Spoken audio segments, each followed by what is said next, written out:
Saya Cynthia Rompas menemani Anda di Kompas Petang. Saudara, pemungutan suara pemilu Indonesia di luar negeri sudah berjalan. Di Kuala Lumpur, Malaysia, sejumlah warga negara Indonesia yang melakukan pencoblosan membludak.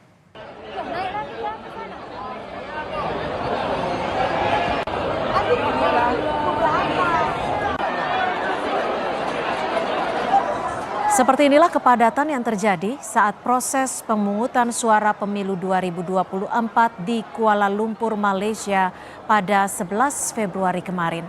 Dari video amatir yang diterima Kompas TV, para calon pemilih berjejalan saat hendak memasuki TPS. Jumlah daftar pemilih tetap dan daftar pemilih khusus hampir seimbang, yakni masing-masing lebih dari 200.000 orang.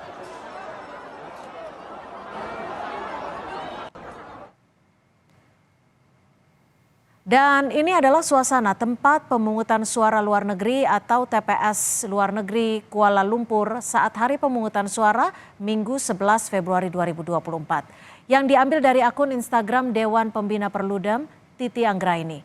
Ada 223 TPS dengan 222.000 lebih daftar pemilih tetap yang terdaftar di TPS LN Kuala Lumpur.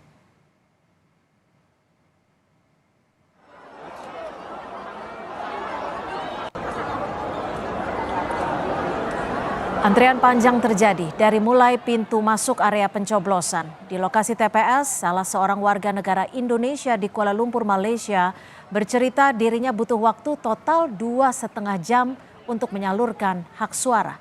2 jam diantaranya untuk mengantre, namun WNI mengapresiasi proses verifikasi data dan pencoblosan berjalan cepat. Dari pintu masuk depan hingga ke TPS-nya sendiri memakan waktu kurang lebih selama 2 jam. Namun verifikasi datanya sendiri sangat cepat karena PPLN dan juga KBRI menyediakan sekitar 300 TPS dikalikan 2 karena ada TPS 1 misalnya ada A dan juga B. Jadi ada sekitar 600 orang yang membantu untuk memverifikasi data. Jadi proses itu sendiri hanya sekitar 10 menit, kemudian kami digiring menuju TPS dan saya memilih menggunakan hak pilih saya sekitar 2 menit. Jadi totalnya sekitar 2,5 jam saya harus menghabiskan waktu untuk menggunakan hak pilih saya.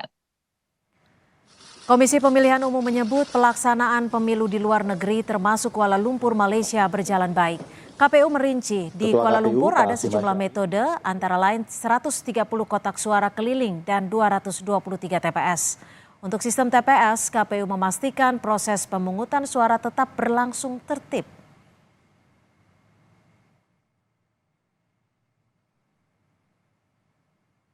Dilayani 223 TPS di satu lokasi untuk melayani pemilih sebanyak yang terdaftar ya 222.945 pemilih.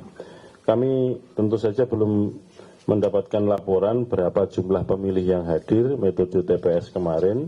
Tentu saja yang hadir kemarin di TPS LN di WTC Kuala Lumpur bisa jadi yang hadir ada yang berasal dari pemilih DPT, ada yang berasal dari pemilih DPTB, dan juga ada yang berasal dari pemilih DPK. Kebetulan saya pribadi dan Mas Idam Holik hadir di lokasi sejak hari Sabtu.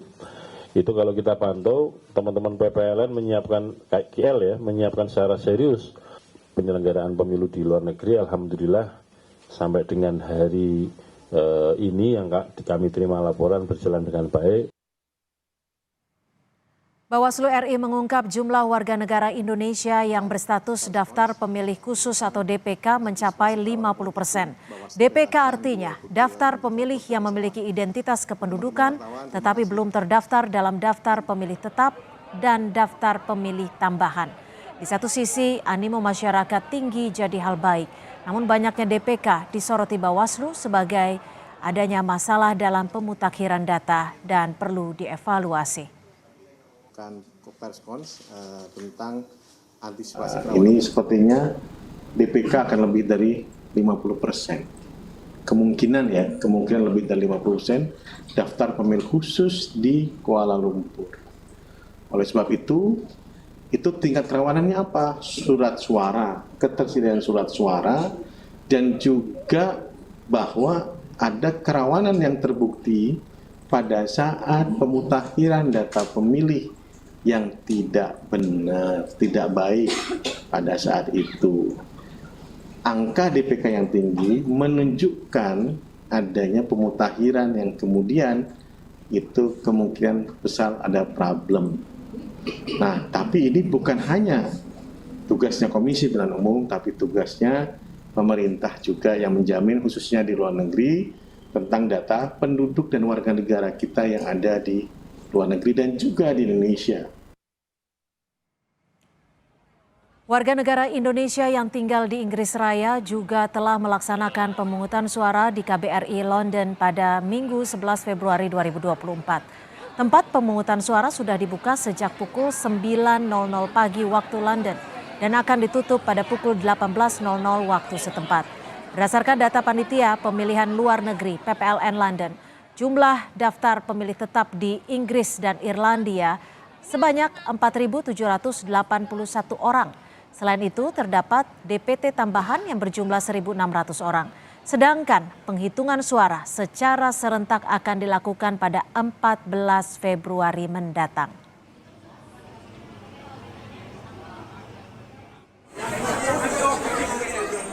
Di Jepang, saudara, warga negara Indonesia menggunakan hak pilihnya di pemilu 2024 hari Minggu kemarin. PPLN menyiapkan 3 tempat pemungutan suara yang berlokasi di Balai Indonesia Tokyo. TPS dibuka sejak pukul 8 pagi hingga pukul 18.00 waktu setempat. WNI yang memilih metode datang ke TPS harus mengantre sebelum masuk ke area Balai Indonesia. Berdasarkan data PPLN Tokyo, total daftar pemilih tetap terhitung 29.434 orang.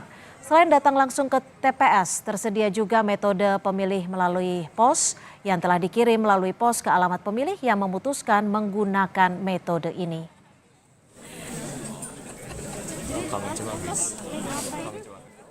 Di pemilu 2024, ternyata antusias pemilih menggunakan hak pilihnya di tanggal 14 Februari 2024 begitu besar.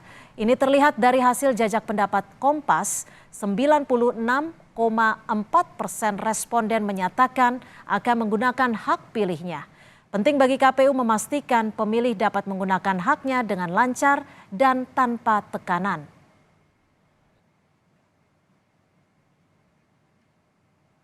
Ini adalah hasil jajak pendapat Kompas pada 29 Januari hingga 2 Februari 2024. Hasilnya 96,4% responden menyatakan akan menggunakan hak pilihnya. Sementara sisanya 2,5% enggan menggunakan hak pilih dan hanya 1,1% responden yang masih belum tentukan pilihannya. Bagaimana fenomena pemilih mula cukup juga akan menggunakan hak pilihnya di pemilu Rabu besok gitu ya. 2024 ini, terutama pemilu presiden di 2024 ini adalah pemilu ketiga yang tidak diikuti petahana. Artinya memang orang kemudian lebih banyak penasaran gitu ya, pingin kemudian kontestasi ini, terutama dengan tingginya tingkat antusiasme orang atau pemilih untuk menggunakan hak pilihnya. Pemungutan suara pemilu Indonesia di luar negeri sudah berjalan. Di Kuala Lumpur, Malaysia, jumlah warga negara Indonesia yang melakukan pencoblosan membludak. Di pemilu 2024, pemilih antusias menggunakan hak pilihnya. Kita bahas bersama anggota KPU, maksud kami Direktur Eksekutif Perludem Titi Anggraini. Selamat sore Mbak Titi, terima kasih sudah bergabung bersama kami di Kompas Petang. Selamat sore Mbak Cynthia, sehat-sehat selalu buat kita. Ya. Dan kami juga masih terus menghubungi dari anggota KPU, Pak Idam Holik, namun masih belum tersambung hingga saat ini. Mbak Titi, ini menurut analisa Anda tingkat antusiasme pemilih ini tinggi, tak hanya di Malaysia, tapi informasinya juga di Jepang dan juga di Inggris Raya. Ya, pertama Mbak Cynthia, ini di Malaysia karena kebetulan saya hadir langsung bersama kawan-kawan dari Migrant Care di Kuala Lumpur. untuk pertama kali dalam sejarah pemilu Indonesia di Kuala Lumpur itu dikonsentrasikan di satu lokasi, yaitu di World Trade Center Kuala Lumpur. Kalau sebelumnya pada 2019 TPS luar negeri Kuala Lumpur itu ada di Kedutaan Besar Republik Indonesia, lalu ada di Wisma Duta atau Rumah Dinas Duta Besar, lalu juga ada di Sekolah Indonesia Kuala Lumpur, serta setidaknya di 35 titik begitu. Nah, pada 11 Februari lalu, hari Minggu, 235 TPS itu 23, mohon maaf. 223 TPS itu ada semua di satu lokasi, yaitu WTC Kuala Lumpur. Dan berdasarkan DPT itu tercatat sekitar 222.000 lebih. Nah, namun Mbak Cynthia, antusiasme ini adalah gabungan antara mereka yang ada di dalam DPT luar negeri Kuala Lumpur dengan yang DPK. Jadi DPK luar negeri itu adalah mereka yang tidak terdata di DPT, tapi kemudian adalah warga negara Indonesia diidentifikasi dengan paspor atau IC, immigration card begitu ya. Nah, jadi kalau kita lihat, nah apakah angka partisipasinya misalnya di atas 80%? Itu tidak akan seperti itu karena setengah dari yang ada di DPT itu tadi berdasarkan keterangan Bawaslu itu kan tidak menggunakan hak pilih karena digantikan oleh yang DPK begitu ya. Tapi berdasarkan wawancara yang saya lakukan dengan sejumlah pemilih, memang mereka mengakui bahwa terlihat antusiasme yang lebih terasa karena tadi kumpulan massa itu ada di satu titik. Dan kalau informasi dari pemilik gedung, situasi yang cukup dingin di dalam gedung itu bisa saya rasakan ya, bisa membuat menetralisir setidaknya kondisi di dalam karena tidak terlalu panas begitu. Jadi itu yang bisa saya sampaikan. Mbak Titi, kalau dilihat dari berbagai negara yang sudah melakukan ataupun memberikan hak pilihnya pada minggu kemarin, ini kan juga data dari Litbang Kompas menunjukkan antusiasme masyarakat Indonesia yang sangat tinggi untuk memberikan di tanggal 14 nanti. Menurut Anda, apa yang menyebabkan antusiasme ini begitu besar? Ya, pertama kita makin terbiasa dengan praktik pemilu di luar negeri. Jadi saya bertanya kepada salah satu ibu yang hadir di Kuala Lumpur ya, kenapa ibu datang pagi-pagi bawa anak mau memilih? Itu disampaikan karena itulah identifikasi keindonesiaan dia, begitu ya, ketika negara menghargai mereka yang ada di luar untuk menggunakan hak pilih dan tradisi itu kan terus berulang dari setiap 5 tahun ya Mbak ya. Dan kemudian adalah mereka ternyata punya pasangan calon presiden favoritnya. Jangan lupa sekarang ini ada 3 pasangan calon presiden favoritnya. Jadi spektrum atau daya jangkau 3 pasangan calon ini itu menyasar kan lebih banyak ya. Kalau saya tanya misalnya begini, sebelum saya tanya soal capres, biasanya langsung mereka jawab duluan ya jagoan mereka siapa begitu. Tapi kalau ditanya soal pemilu legislatif itu jawabannya bingung, tidak tahu siapa ya calonnya begitu. Nah, ini memang disparitas yang dirasakan ketika saya melihat di Kuala Lumpur, pengetahuan mereka soal pemilu legislatif itu minim sekali, tapi mereka punya militansi terhadap dukungan pasangan calonnya. Bahkan saat antrian yang tadi Mbak lihat ya, itu padat sekali puluhan ribu orang. Saya juga sudah cukup berdebar-debar itu karena sempat ada pembatas yang roboh karena sangat banyak orang begitu. Tapi mereka saling bersaut-sautan jargon jagoannya masing-masing begitu ya saat antri. Nah, ini menurut saya memicu juga bergeraknya pemilih karena memang calon yang cukup banyak tadi. Mbak Titi, kalau ini kan hanya tinggal menunggu hari ya, hanya tinggal esok.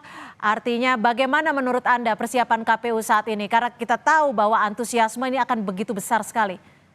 Iya, belajar dari pemilu di luar negeri, salah satu kendala terbesar mereka adalah kebingungan soal prosedur. Jadi mereka misalnya kalau mereka belum terdaftar di DPT, mereka harus melakukan apa? Nah, itu yang harus banyak dijelaskan oleh KPU. Karena pemilih yang belum terdaftar di DPT hanya boleh menggunakan di TPS di alamat sesuai KTP. Dan ini yang saya cek ke beberapa kawan, itu sosialisasinya belum sepenuhnya terpapar.